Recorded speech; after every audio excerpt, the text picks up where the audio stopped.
আজকের ভিডিওটি শ্রীমদ্ ভগবদ্ গীতার জ্ঞানের ভাণ্ডার নিয়ে তৈরি, যা জীবনের কঠিন সময়ে সঠিক পথের সন্ধান দিতে পারে।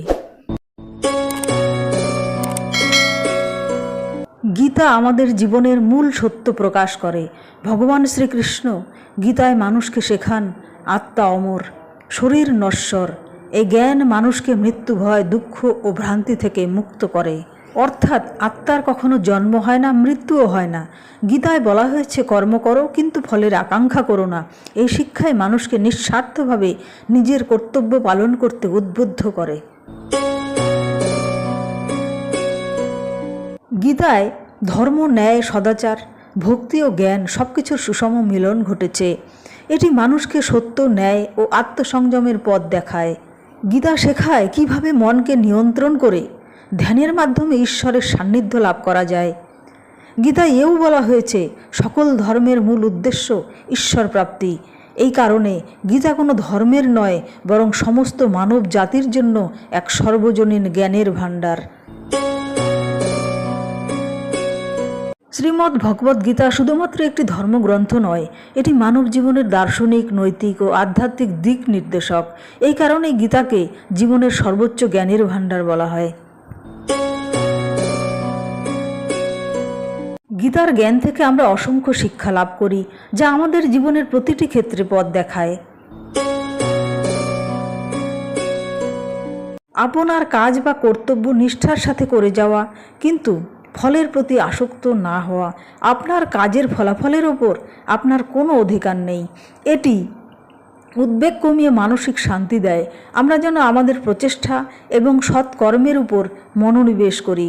ফলাফলের চিন্তা যেন আমাদের কর্ম থেকে বিচ্যুত না করে। আমাদের প্রকৃত স্বরূপ হলো আত্মা, যা অবিনশ্বর, জন্ম মৃত্যুহীন। শরীর কেবল একটি পোশাকের মতো, যা পরিবর্তনশীল।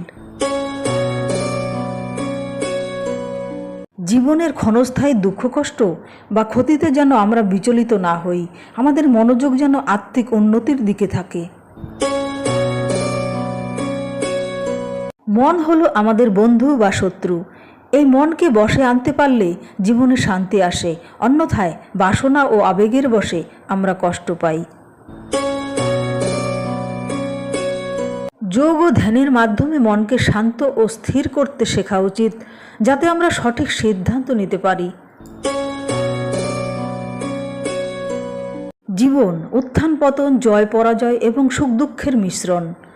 জ্ঞানী ব্যক্তি সব পরিস্থিতিতে অবিচল থাকেন।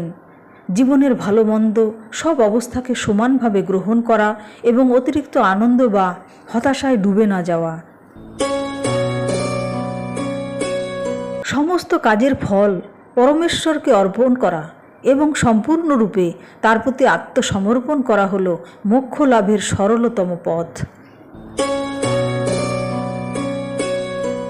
জীবনের সমস্ত পরিস্থিতিতে একটি উচ্চতর শক্তির উপর বিশ্বাস রাখা এবং অহংকার ত্যাগ করে বিনয়ী হওয়া। এই জগৎ পরিবর্তনশীল। যা ছিল তা আজ নেই, যা আজ আছে তা কাল থাকবে না। কোনো কিছুতে অতিরিক্ত আসক্ত না হওয়া এবং সময়ের সাথে সাথে পরিবর্তনকে মেনে নিয়ে এগিয়ে যাওয়া। পৃথিবীর সমস্ত প্রাণীর মধ্যে একই ঈশ্বর দেখা এবং সকলের প্রতি মমতা ও ধৈর্য বজায় রাখা। সাত্ত্বিক, রাজসিক ও তামসিক ভেদে দান, যজ্ঞ ও তপস্যার পার্থক্য রেখে শুভ অনুষ্ঠানে শ্রদ্ধার সঙ্গে কর্ম করা। ক্রোধ ও লোভ হল নরকের তিনটি প্রবেশদ্বার। এই তিনটি রিপু থেকে দূরে থাকা উচিত। আপনারা গীতার এই আলোচনা থেকে সবচেয়ে গুরুত্বপূর্ণ কোন শিক্ষাটি লাভ করলেন তা ভাবুন এবং নিজেদের জীবনে প্রয়োগ করুন। আপনার জীবনকে আরও সুন্দর করে গড়ে তোলার এই যাত্রা অব্যাহত থাকুক। আপনাদের সকলের মঙ্গল হোক। আবার কথা হবে। জয় শ্রীকৃষ্ণ।